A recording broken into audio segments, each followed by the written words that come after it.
confession to make. But first, I want you to make a little confession to me. In the past year, I want you to just raise your hand if you've experienced relatively little stress. Anyone? How about a moderate amount of stress? Who's experienced a lot of stress? Yeah, me too. But that is not my confession. My confession is this: I am a health psychologist, and my mission is to help people be happier and healthier. But I fear that something I've been teaching for the last 10 years is doing more harm than good, and it has to do with stress. For years, I've been telling people stress makes you sick. It increases the risk of everything from the common cold to cardiovascular disease. Basically, I've turned stress into the enemy. But I've changed my mind about stress, and today, I want to change yours.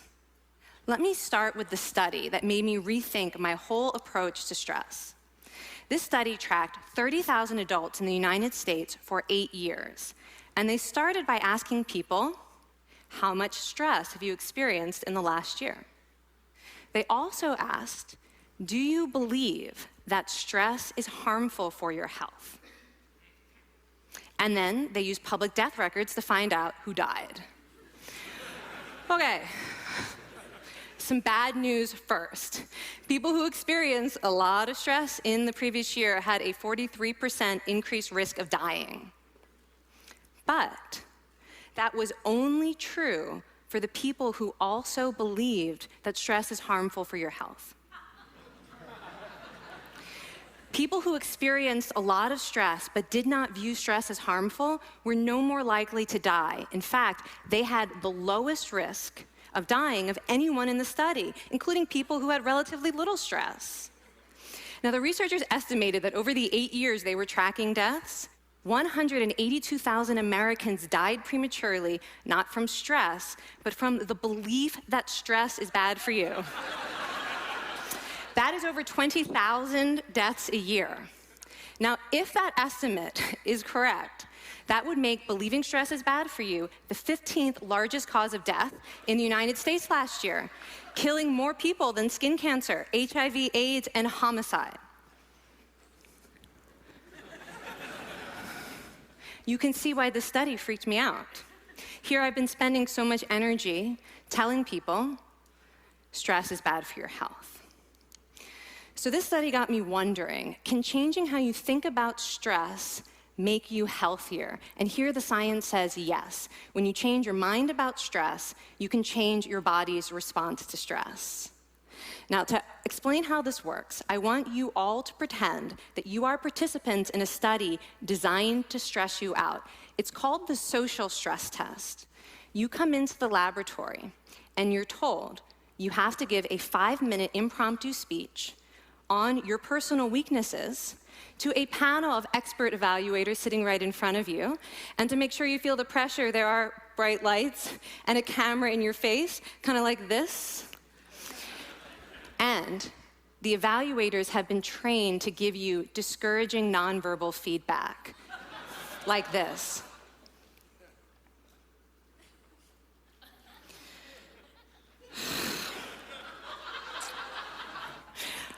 Now that you're sufficiently demoralized, time for part 2, a math test. And unbeknownst to you, the experimenter has been trained to harass you during it. Now, we're gonna all do this together. It's gonna be fun, for me. Okay. I want you all to count backwards from 996 in increments of 7. You're gonna do this out loud as fast as you can, starting with 996. Go. Go faster. Faster, please. You're going too slow. Stop, stop, stop, stop. That guy made a mistake. We're gonna have to start all over again. You're not very good at this, are you? Okay, so you get the idea. Now, if you were actually in this study, you'd probably be a little stressed out. Your heart might be pounding, you might be breathing faster, maybe breaking out into a sweat. And normally, we interpret these physical changes as anxiety or signs that we aren't coping very well with the pressure. But what if you viewed them instead as signs that your body was energized, was preparing you to meet this challenge? Now, that is exactly what participants were told in a study conducted at Harvard University. Before they went through the social stress test, they were taught to rethink their stress response as helpful. That pounding heart is preparing you for action. If you're breathing faster, it's no problem. It's getting more oxygen to your brain. And participants who learned to view the stress response as helpful for their performance, well, they were less stressed out, less anxious, more confident. But the most fascinating finding to me was how their physical stress response changed. Now, in a typical stress response, your heart rate goes up and your blood vessels constrict like this. And this is one of the reasons that chronic stress is sometimes associated with cardiovascular disease. It's not really healthy to be in this state all the time. But in the study, when participants viewed their stress response as helpful, their blood vessels stayed relaxed like this. Their heart was still pounding, but this is a much healthier cardiovascular profile. It actually looks a lot like what happens in moments of joy and courage. Over a lifetime of stressful experiences, this one biological change could be the difference between a stress-induced heart attack at age 50 and living well into your 90s. And this is really what the new science of stress reveals, that how you think about stress matters. So my goal as a health psychologist has changed. I no longer want to get rid of your stress. I want to make you better at stress. And we just did a little intervention. If you raised your hand and said you'd had a lot of stress in the last year, we could have saved your life. Because hopefully the next time your heart is pounding from stress, you're going to remember this talk, and you're going to think to yourself, this is my body helping me rise to this challenge. And when you view stress in that way, your body believes you, and your stress response becomes healthier.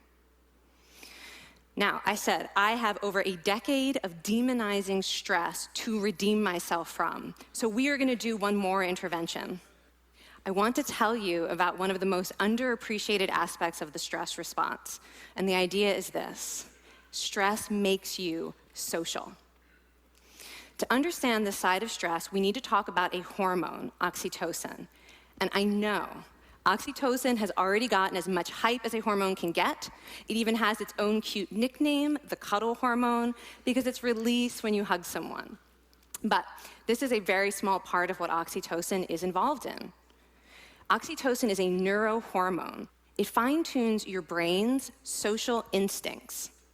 It primes you to do things that strengthen close relationships. Oxytocin makes you crave physical contact with your friends and family. It enhances your empathy. It even makes you more willing to help and support the people you care about. Some people have even suggested we should snort oxytocin to become more compassionate and caring. But here's what most people don't understand about oxytocin. It's a stress hormone.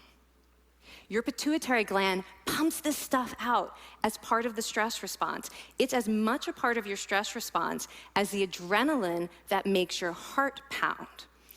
And when oxytocin is released in the stress response, it is motivating you to seek support. Your biological stress response is nudging you to tell someone how you feel instead of bottling it up. Your stress response wants to make sure you notice when someone else in your life is struggling so that you can support each other. When life is difficult, your stress response wants you to be surrounded by people who care about you.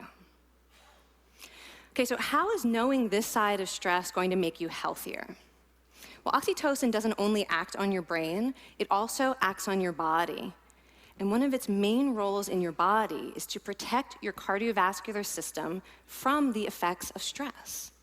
It's a natural anti-inflammatory. It also helps your blood vessels stay relaxed during stress. But my favorite effect on the body is actually on the heart. Your heart has receptors for this hormone. And oxytocin helps heart cells regenerate and heal from any stress-induced damage. This stress hormone strengthens your heart. And the cool thing is that all of these physical benefits of oxytocin are enhanced by social contact and social support. So when you reach out to others under stress, either to seek support or to help someone else, you release more of this hormone, your stress response becomes healthier, and you actually recover faster from stress. I find this amazing that your stress response has a built-in mechanism for stress resilience. And that mechanism is human connection. I want to finish by telling you about one more study. And listen up, because this study could also save a life. This study tracked about 1,000 adults in the United States, and they ranged in age from 34 to 93. And they started the study by asking, how much stress have you experienced in the last year? They also asked, how much time have you spent helping out friends, neighbors, people in your community? And then they used public records for the next 5 years to find out who died. Okay, so the bad news first. For every major stressful life experience, like financial difficulties or family crisis, that increased the risk of dying by 30%. But, and I hope you are expecting a but by now, but that wasn't true for everyone. People who spent time caring for others showed absolutely no stress-related increase in dying, 0. Caring created resilience. And so we see once again that the harmful effects of stress on your health are not inevitable. How you think and how you act can transform your experience of stress. When you choose to view your stress response as helpful, you create the biology of courage. And when you choose to connect with others under stress, you can create resilience. Now, I wouldn't necessarily ask for more stressful experiences in my life, but this science has given me a whole new appreciation for stress. Stress gives us access to our hearts. The compassionate heart that finds joy and meaning in connecting with others. And yes, your pounding physical heart working so hard to give you strength and energy. And when you choose to view stress in this way, you're not just getting better at stress, you're actually making a pretty profound statement. You're saying that you can trust yourself to handle life's challenges. And you're remembering that you don't have to face them alone. Thank you. Thank you.